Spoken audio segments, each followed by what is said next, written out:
주께서 오늘 우리에게 주시는 말씀은 여호수아 15장 13절부터 19절까지의 말씀입니다. 제가 가진 성경으로 구약 성경 341페이지에 있습니다. 여호수아 15장 13절에서부터 19절까지의 말씀입니다. 여호수아 15장 13절부터의 말씀을 제가 읽겠습니다. 여호와께서 여호수아에게 명령하신 대로 여호수아가 게럇 아르바 곧 헤브론을 유다 자손 중에서 분깃으로 여분네의 아들 갈렙에게 주었으니 아르바는 아낙의 아버지였더라.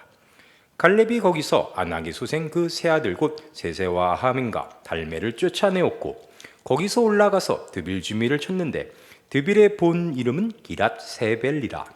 갈렙이 말하기를 기랏 세벨을 쳐서 그것을 점령하는 자에게는 내가 내 딸 악사를 아내로 주리라 하였더니 갈렙의 아우 그나스의 아들인 온니엘이 그것을 점령함으로 갈렙이 자기 딸 악사를 그에게 아내로 주었더라. 악사가 출가할 때에 그에게 청하여 자기 아버지에게 밭을 구하자 하고 나귀에서 내리매 갈렙이 그에게 묻되 내가 무엇을 원하냐 하니 이르되 내게 복을 주소서 아버지께서 나를 네겝 땅으로 보내시오니 샘물도 내게 주소 하매 갈렙이 윗샘과 아랫샘을 그에게 주었더라. 앞서 우리 지난 시간에 갈렙의 이야기를 통해서 갈렙이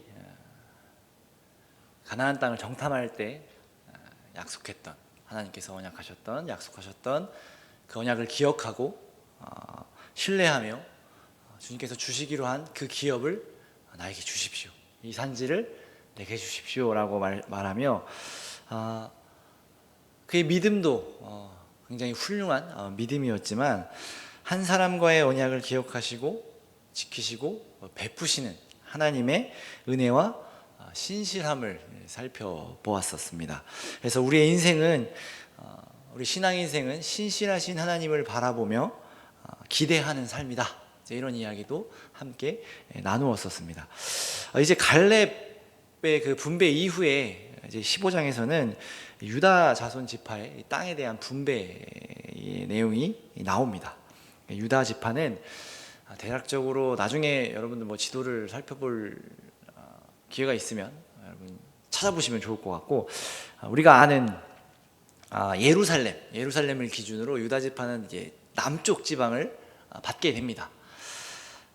그리고 오늘 우리가 읽은 본문에는 이제 아까 앞서 말한 갈렙이 요구한 그 땅을 갈렙이 쳐서 취하는 이제 장면이 묘사되고 있습니다. 우리가 오늘 읽은 본문인데 13절에 보면 여호와께서 여호수아에게 명령하신 대로 여호수아가 기럇 아르바 곧 헤브론을 유다 자손 중에 분깃으로 여분네 아들 갈렙에게 주었으니, 이제 이렇게 이야기를 하죠. 그래서 그 받은 땅을 받았지만 아직 점령하지 못한 땅이었기에 갈렙이 이 산지를 내게 주셔서 내가 그 땅을 점령하여 취하겠습니다, 이제 이렇게 이야기를 해서 이제 그 이야기했던 내용이 이제 이어지고 있는 겁니다.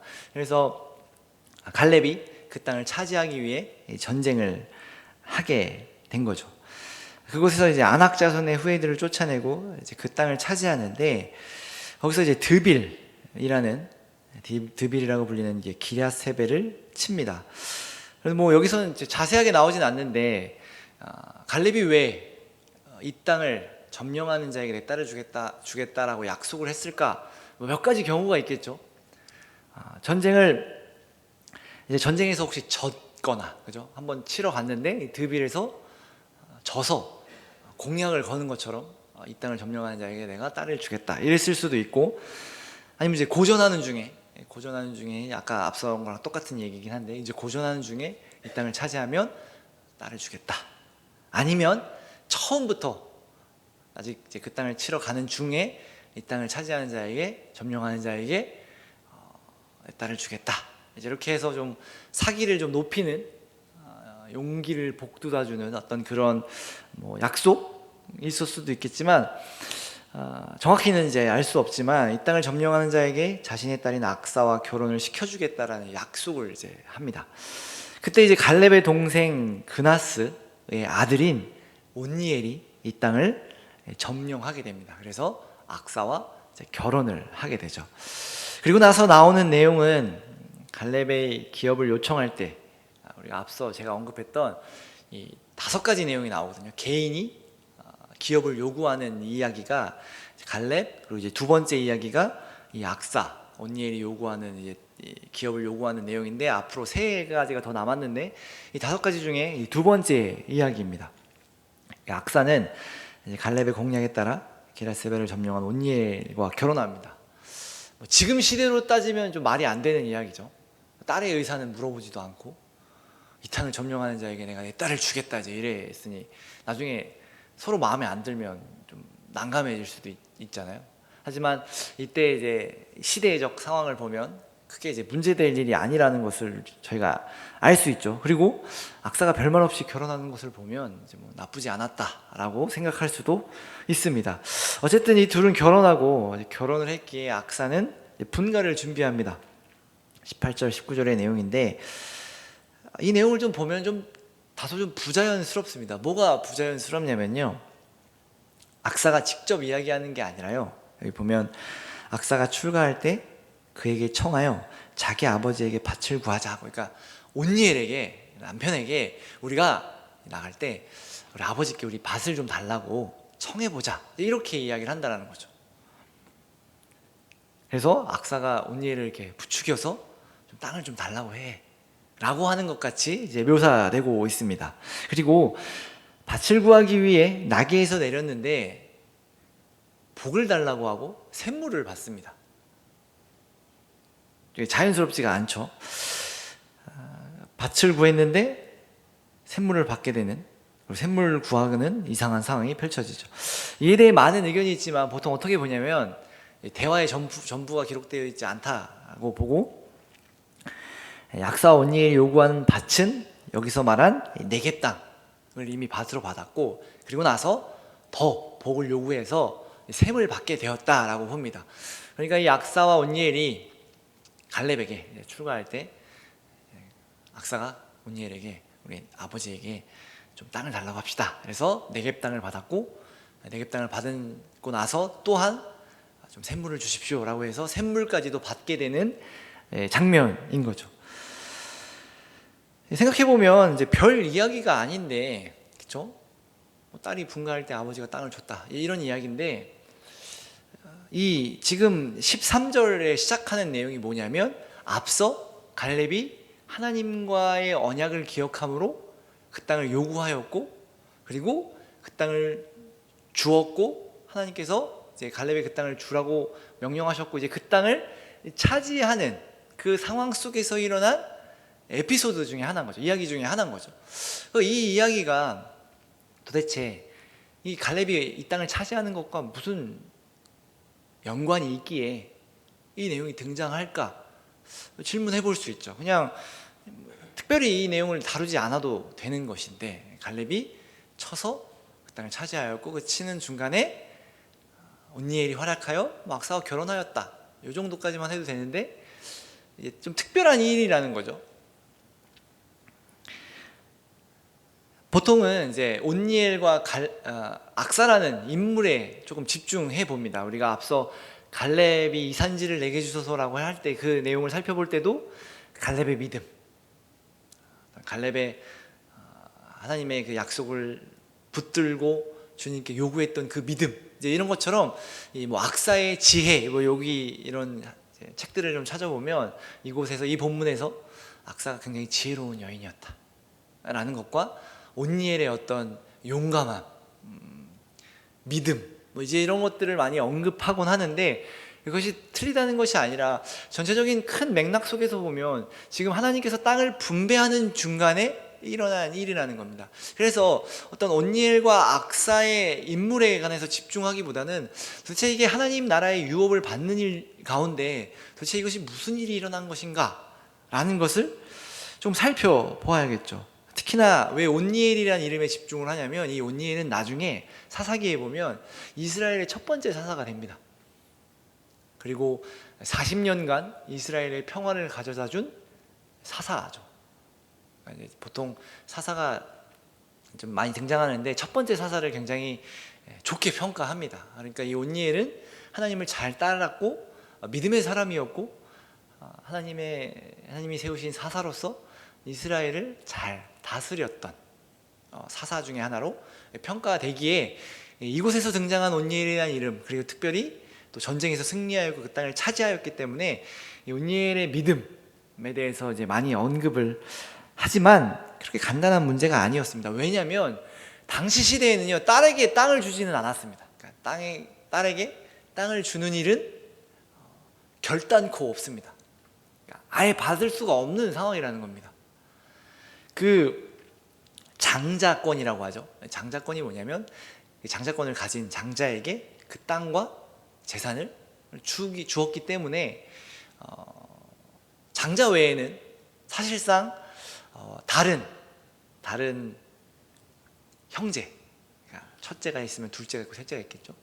다른 형제들은 이 장자에 비해 누리는 것이 굉장히 작았습니다. 딸은 거의 없다고 볼 수 있겠죠. 왜냐하면 딸이 결혼을 하면 그 결혼한 남자의 가정에 속하게 되는 거기 때문에 그 딸의 아버지로서는 특별히 이 딸에게 땅을 주는 일은 이제 거의 없다라는 겁니다. 왜냐하면 결혼을 하게 되면 그쪽 집안에 속하기 때문에. 지금 우리가 생각하는 사위랑은 전혀 다른 거죠. 이 온니엘의 경우에도 물론 이제 딸이 출가하기 때문에 뭐 지참금이라 그러죠. 그래서 그걸로 이제 뭐 밭을 주고 땅을 주었을 수도 있지만 이 땅과 셈은요 조금 다른 개념입니다. 재산을 줄 수는 있었겠지만 땅을 주지는 않는다라는 거죠. 땅을 주는 경우는 이제 없다라고 보시면 됩니다.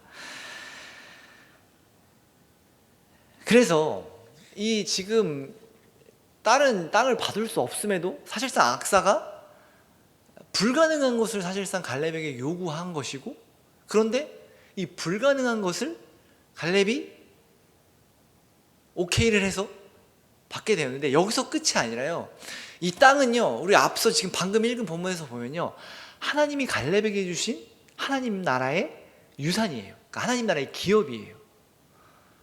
그런데 이 하나님 나라의 기업을 지금 딸에게 주고 있다는 겁니다. 우리가 이 시대적 상황을 보면요, 이 아들에게만 땅을 주고 아들에게만 이제 기업을 주는 이 문화 혹은 뭐 이런 풍습을요 하나님께서 용인하셨다라는 겁니다. 하나님도 율법에서 여자들에게 준다, 어떤 여자에게, 어느 여자 형제에게, 딸에게 재산을 준다, 땅을 준다, 기업을 준다, 이제 이렇게 명령하시지 않았거든요. 나중에 나오는 얘기지만 아들이 없으면 그 아버지의 형제 중에 하나가 그 땅을 가지게 되고요, 그 아버지의 형제도 없으면 가까운 친척이 가지게 됩니다. 그러니까 다 남자로 구성되어 있는 거예요. 그럼에도 불구하고 악사가 무리한 요구를 하였고 갈렙도 오케이, 어쩌면 하나님도 이 일에 대해서 문제 삼지 않았다라는 거예요. 하나님의 기업을 방금 그 언약을 기억함으로 갈렙에게 하나님께서 주셨고, 갈렙이 그 차지하는 중간에 온니엘이라는 자와 또 이제 공약을 걸어서 온니엘이 땅을 점령했고 딸과 결혼을 하게 되면서 그 점령이 끝났고, 그 점령이 끝났으면 그 유업을 잘 가지고 있다가 자기가 죽을 때 장자에게 계속해서 물려줘야 하는 이제 그런 땅이었음에도 불구하고 그 이 땅의 일부를 딸에게 준 것이죠. 하나님도 크게 문제 삼지 않았습니다. 그래서 이게 뭔가 우리가 물어야겠죠. 의문을 가져야겠죠. 뭘까 이게? 하나님은 왜 이 일을 문제 삼지 않으셨을까?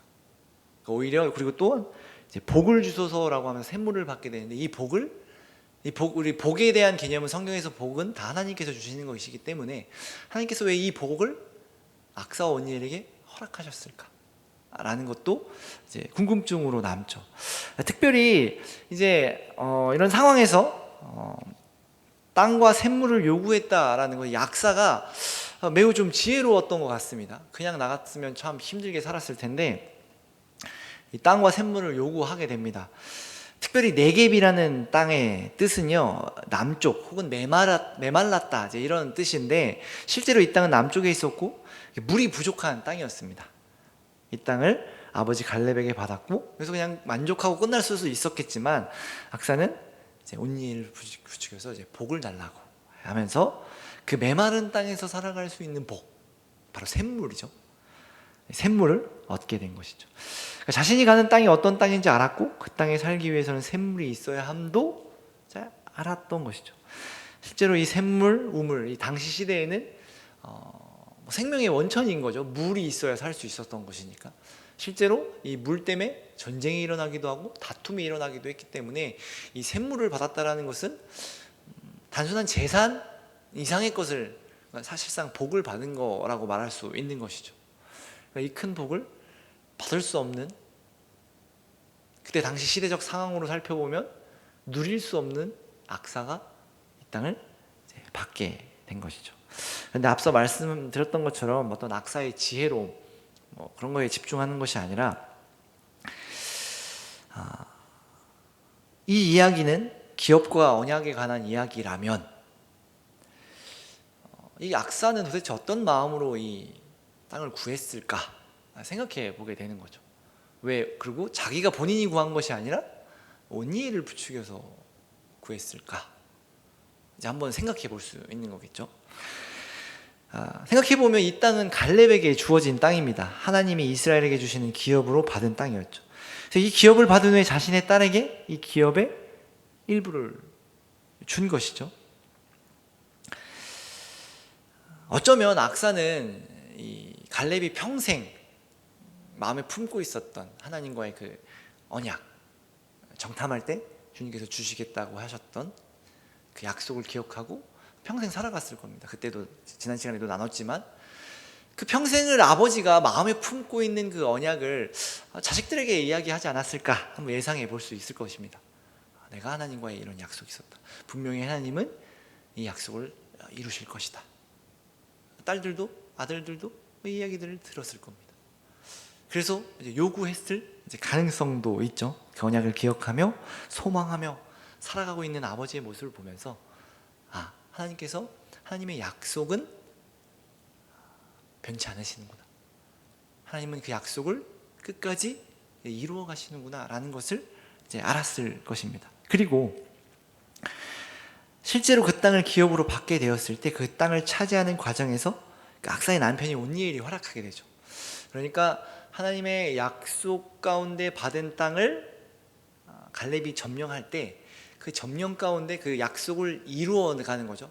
그러니까 다시 말하면 하나님께서 갈렙을 사용하셔서 그 땅을 점령하셨고 그 땅 점령한 그 땅을 약속으로 갈렙에게 주신 것이죠. 그러니까 하나님 편에서 보면 하나님이 그 약속을 이루어 가심으로, 하나님의 일하심으로 그 땅을 점령하였고 그 땅을 갈렙에게 주신 것입니다. 근데 그 가운데 갈렙이 하나님의 일하심 속에서 또 다른 약속을 하나 하게 된 거죠. 어떤 약속이었냐면 이 땅을 점령하는 자에게 내 딸을 주겠다.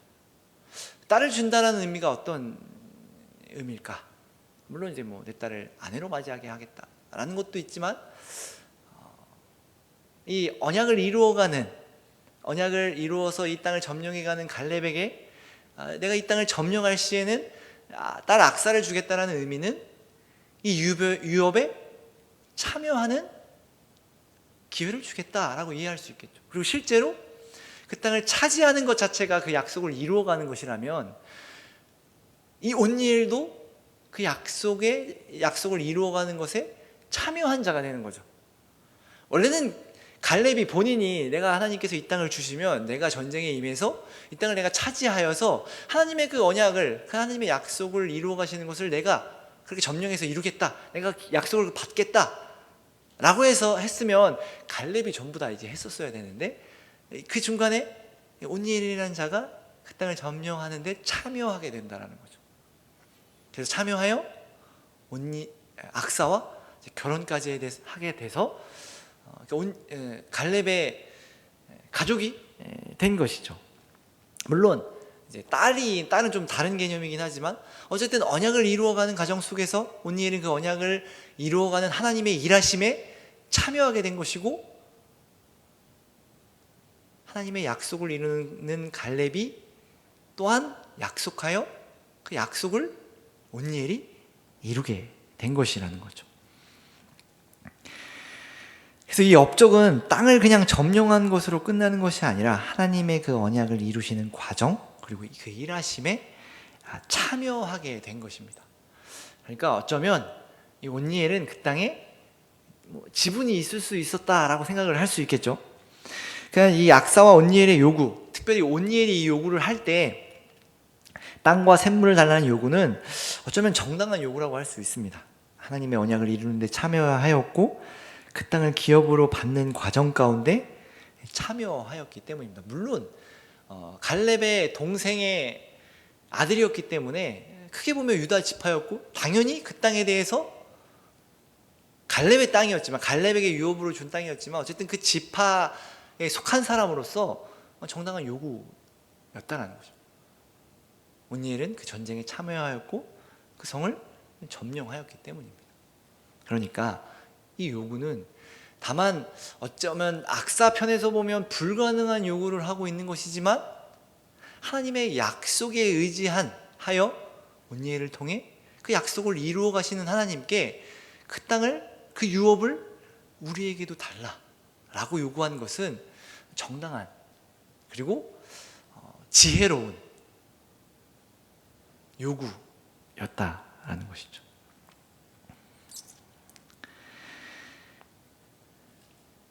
그리고 아까도 말씀드렸지만 악사가 이 땅을 받을 때, 온니엘이 받을 때 하나님도 문제 삼지 않았다라는 것은 이 땅을 온니엘에게, 악사에게 유업으로 주었다는 것. 이것을 통해서 우리가 어떻게 생각해 볼 수 있을까? 받을 수 없는 자가 하나님의 언약을 기억함으로, 그리고 언약에 참여함으로, 일하심에 참여함으로 받게 됩니다. 우리가 신앙생활을 하다 보면 우리는 우리의 자격에 대해서 생각하게 됩니다. 우리가 지금 누리고 있는 것, 하나님의 자녀가 된 것, 기독교인으로 살아가는 것, 살다 보면 우리가 자꾸 자격을 생각하게 돼요. 왜냐하면 우리의 삶을 돌아보면 내가 하나님의 은혜를 받고 있다는 사실 자체가 죄송한 생각도 들고, 하나님을 보기가 민망할 정도로 내가 그리스도인으로서 살아가는 것 같지 않기 때문입니다. 나 하나님 좀 잘 살고 있습니다, 나 하나님 잘 섬기고 있습니다 라고 말할 수 있는 사람은 많지 않죠. 우리 이렇게 지금 여기 모인 사람들 중에 저는 잘하고 있는데요, 저 하나님 잘 믿고 있어 라고 할 수 있으신 분은 발을 들어주시면 제가 없죠. 저조차도 저는 잘하고 있습니다, 여러분 저처럼 사십시오 라고 말할 수 없어요. 하나님 앞에서 내가 목사로서 목사의 자격에 대해서 고민을 하게 된다니까요. 내가 목사로서 이렇게 사람들 앞에서 설교를 한다는 게 가능한 것인가? 자격이 없는데. 자격에 대해서 늘 논하곤 합니다. 그리고 이게 심해지면 교회를 떠나게 되죠. 왜 떠나냐면 자격이 없으니까. 하나님, 내가 좀 자격이라고 말하기도 좀 죄송하지만 그래도 내가 하나님 편에서 좀 하나님을 생각하는 사람 정도 되면 다시 교회에 나오겠습니다. 왜 이렇게는 못 나가겠습니다. 하나님, 내 자꾸 마음도 찔리고 내 머릿속에는 하나님을 위해 살려고 하는 것보다 나를 위해 살려고 하는 그 생각들이 내 머릿속에 가득한데, 요거 조금 덜어내고 하나님을 위해서 살아가는 마음이 좀 들면, 그런 생각이 좀 들면 다시 오겠습니다 라고 자꾸 우리는 생각을 하게 됩니다. 그런데 하나님은 그렇게 말씀하시지 않죠. 애당초 우리에게 자격을 요구하시지 않죠. 그리고 오늘 말씀에서도 보면 하나님 언약 안에 있는 백성들은 자격을 논하지 않아야 된다는 겁니다. 이렇게 말하면 우리는 그러면 뭐 그냥 막 살아도 되나, 늘 이렇게 이 방향 쪽으로 가게 되지만, 그럼 자격 없는 사람이 그냥 그러면 막 살고 하나님의 은혜 안에 있으니 언약 안에 있으니 괜찮다 이렇게 가겠지만 그게 아니라 하나님은 우리를 부르실 때 이미 자격을 정하시고 부르신 게 아니죠. 하나님의 선택으로 우리가 부르심을 받았고 하나님의 선택으로 인해 우리가 그 언약 가운데 있습니다. 그 언약 가운데 있을 때 우리는 자꾸 이런 조건들을 생각하면서 자꾸 숨죠. 사실 이 약사는 이것을 요구하는 게 얼마나 잘못된 일인지 알았을 것입니다. 그 당시 시대에 딸이 밭을 요구하는 것은 말이 안 되는 이야기였으니까요. 그럼에도 불구하고 지금 이 하나님의 일하심, 하나님의 언약, 그 언약이 이루어지는 그 중심에 그 상황 속에 있으면서 하나님의 그 언약 나도 누릴 수 있으면 좋겠다. 특별히 온니엘이 그 일하심에 참여함으로 인해서 누릴 수 있지 않을까, 불가능한 것이지만 누릴 수 있지 않을까 라고 생각하며 요구했다라는 거죠. 그러니까 이스라엘 백성조차도 하나님의 언약의 크심, 얼마나 풍성하고 위대한지를 몰랐다라는 거죠. 될까? 라고 했을 수도 있죠. 하나님의 언약, 하나님의 그 사랑이 얼마나 큰지를 우리는 모른다라는 겁니다. 우리는 그것을 모르기 때문에 자꾸 자격을 논하게 되고 다른 기타 상황들을 논하게 된다라는 겁니다. 여러분은 하나님의 그 사랑이 얼마큼 크다고 생각을 하십니까? 지금 우리가 하나님의 언약 가운데 있고 하나님의 사랑 가운데 있지 않습니까? 우리는 하나님의 자녀로서, 기독교인으로서, 그리스도인으로서, 하나님의 백성으로서 이 땅을 살아갑니다. 여러분, 하나님의 사랑에 대해서 얼만큼 생각해 보셨나요? 이것을 생각해 보지 않으면요, 그 풍성한 은혜를, 그 사랑을 누릴 수 없습니다. 하나님은 우리 보고 자꾸 누리라고 하시는데 누릴 수가 없어요. 물론 우리의 나약함과 우리의 우매함 때문이지만, 그래서 어쩌면 이렇게 지혜로운 혹은 믿음으로 나아가는 자들이 이것들을 누릴 수 있는 것 같아요. 그들이 믿음이 있어서 지혜가 있어서 누릴 수 있는 게 아니라 원래 하나님의 은혜와 사랑은 풍성하고 우리가 누릴 수 있는 것인데, 우리가 그것들을 우리 스스로를 제한하여, 우리 스스로 하나님을 제한하여 그것들을 누리지 못하고 있다는 겁니다. 그래서 아까도 말씀드렸지만 자꾸 우리가 인물에 대해서 집중하지 않으려고 하는 이유는 이들이 지혜로웠기 때문에 누릴 수 없는 것을 누렸다, 이들이 믿음이 있었기에 더 큰 것을 누렸다, 하나님은 작으신 분인데, 하나님께서 우리에게 주신 것은 작은 것인데 이들이 믿음이 있었기 때문에 더 큰 것을 누렸다, 이렇게 접근해서는 안 되기 때문입니다. 하나님의 사랑과 은혜는 너무나도 풍성하고 너무나도 크고 놀라운 것이고 마땅히 우리가 누릴 수 있는 것들인데, 우리의 부족함 때문에 우리가 누릴 수 없었다라는 거죠. 반대로 말하면 우리도 이 믿음이 있는 자들처럼 우리 모두가 하나님 언약의 풍성함을, 그 은혜의 크심을 누릴 수 있는 자들이라는 거죠. 이 당시 시대로 보면 여자였음에도, 받을 수 없는 사람이었음에도 하나님의 그 크신 은혜와 사랑 가운데 거하기를 하나님께 요청하였고, 하나님은 그 요구를 들어주시고 그 요구를 들어주실 뿐만이 아니라 더 큰 복을 주셔서 그 은혜와 복을 누리게 하셨다는 겁니다. 저 혼자만의 생각인데, 제가 신앙생활을 계속 하다 보니까 저는 자꾸 이상주의자가 되는 것 같아요. 무슨 말이냐면, 하나님의 은혜와 사랑을 이 땅 가운데서 하나님께서 분명히 누리라고 하셨고, 누릴 수 있다고 하셨고, 누리는 것이 우리의 복이기 때문에 그것들을 누리며 살아가고 싶은 거예요. 그런데 자꾸 뭐에 부딪히냐면 현실이 그렇지 않다라는 것 때문에 자꾸 부딪히게 되더라고요. 그래서 자꾸 제가 요구하고 제가 바라고 기대하는 것은 마치 이상적인 것 같이 느껴진다라는 거죠. 현실은 지금 누릴 수 없는데, 성경은 지금 가장 쉽게 이런 겁니다. 항상 기뻐하라. 이거 현실적으로 불가능하죠. 이상적인 것 같죠. 어떻게 항상 기뻐할 수 있겠어?